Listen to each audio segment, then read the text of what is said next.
We begin on August 13th, 1992, in Lewiston, Idaho, where 18-year-old Alex Bayless and his friend Eric Frensdorf were spending the afternoon together riding Waverunners on the Snake River.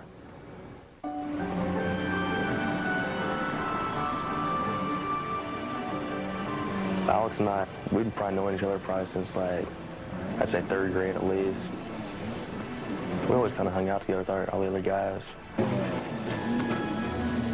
Alex had asked me if it was all right if he took the Waverunners out that day for Eric's birthday. And I said, not a problem. And I remember him going down the hallway, and he'd gone by my door, and I hollered, Alex. Came back, what? And I said, hey, in America today. Professors are teaching statues are now racist. Geometry is perpetuating white supremacy. It's everything these days. Messages poured into Ted Thornhill's email and voicemail.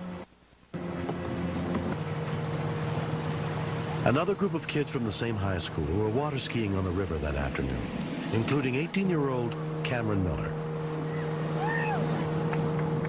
We saw Alex and Eric. I wasn't like best friends with them, but I knew them well.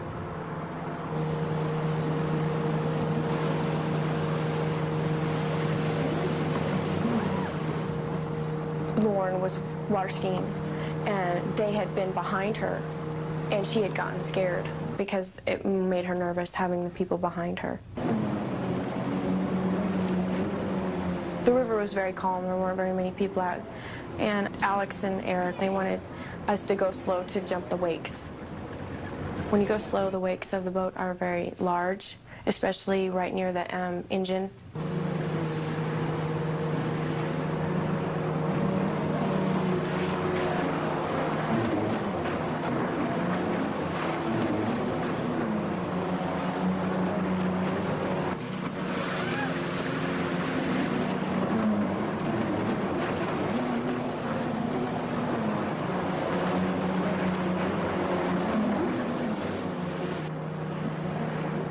They had been playing around, and then they went their separate ways on either side of the boat,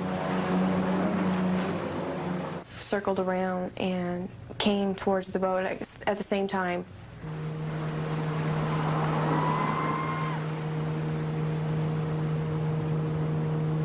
And they both just came straight for each other.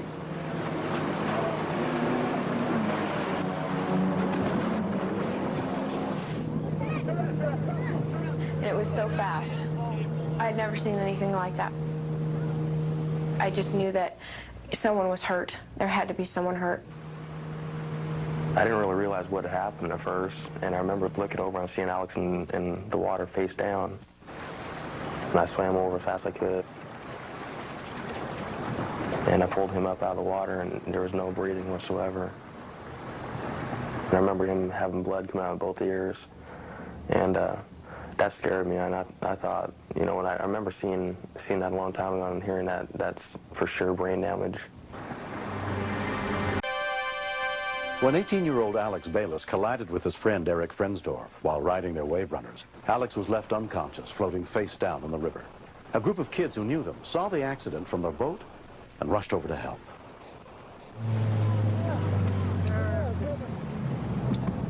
Grab my hand. We knew we had to be careful with his head, his back. We didn't know what was wrong.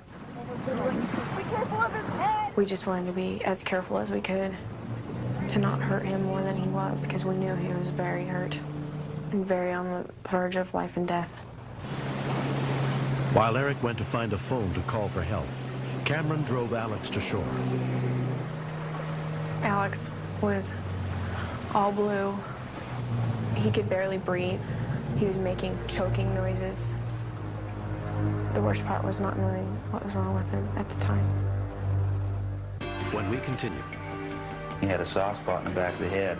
That indicated to me that he had a skull fracture, and my concern was to get him to the hospital.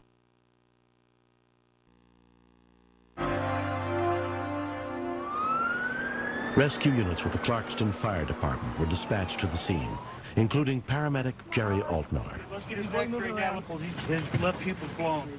Alex was having some problems breathing. Let's go ahead and get this neck braced. And he had a soft spot in the back of the head. which usually indicates that there's been a skull fracture. Just hang on to him and don't let him... My concern was to get him to the hospital alive, because I didn't think he was going to make it.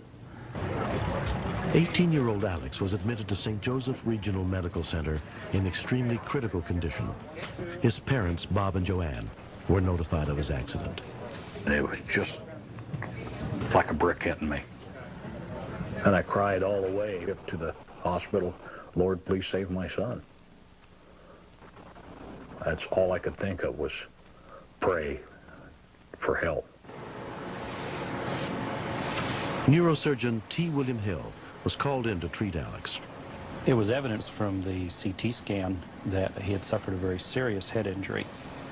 It was impossible to tell at that point in time whether he would wake up, or if he did wake up, whether he'd be left with a serious deficit. Just before Alex went into surgery, his parents got to see him. It was like I couldn't believe what I was going through. This morning he was with us, and now he's laying here. It just can't be true.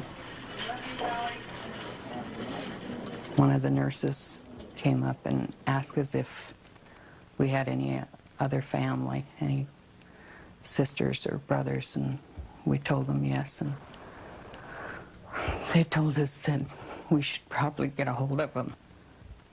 And at that time, I knew it was really bad.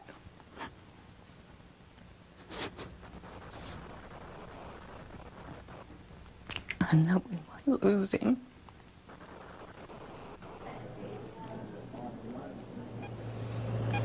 Following surgery, Alex remained in a coma. It's hard to be able to tell a family that their loved one's not improving. Over the first 5 or 6 days, he developed a serious pneumonia. We noted subsequently that he was not moving his right side, and these all worried his parents. Each time we brought him more bad news. Until we see that come down, we have to leave the monitor in place. I didn't care if he was paralyzed, if he couldn't speak, if he just lived. I wanted him to wake up. I wanted him to look at me. And he just laid there, you know? And I just kept talking to him. And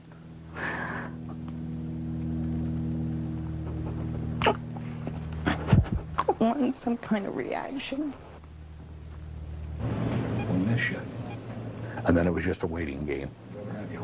It was just numb and helplessness. It's the only thing I can say to describe the feeling.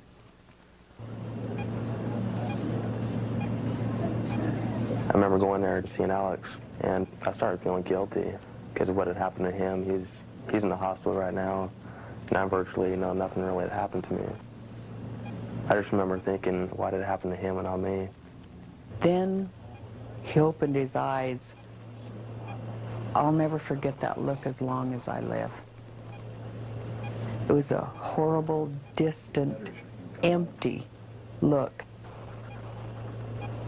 Alex Bayless spent 4 weeks in the hospital recovering, and 2 months in physical and occupational therapy.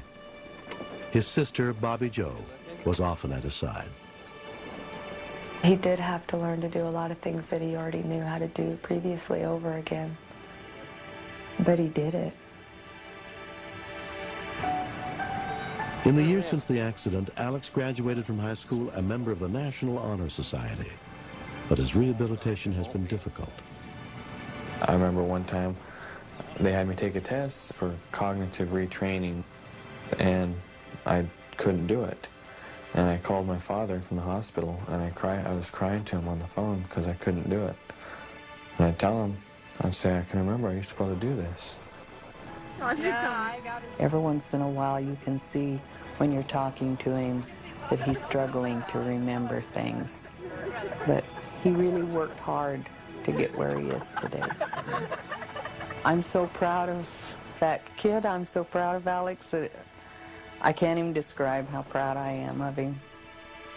I couldn't do nothing about it. Well, after the accident happened, we became really close. Started sharing each other's feelings more and more. Just the whole accident changed the way I thought about life.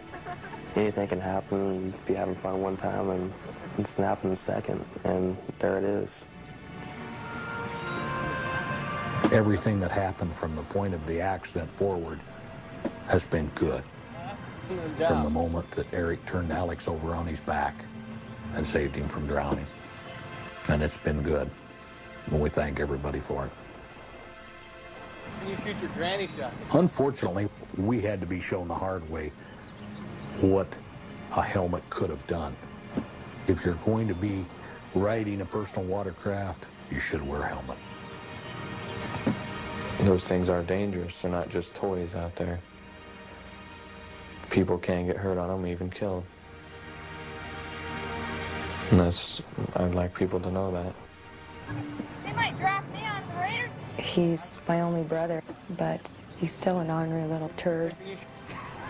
The accident did bring us closer. I love my brother a lot.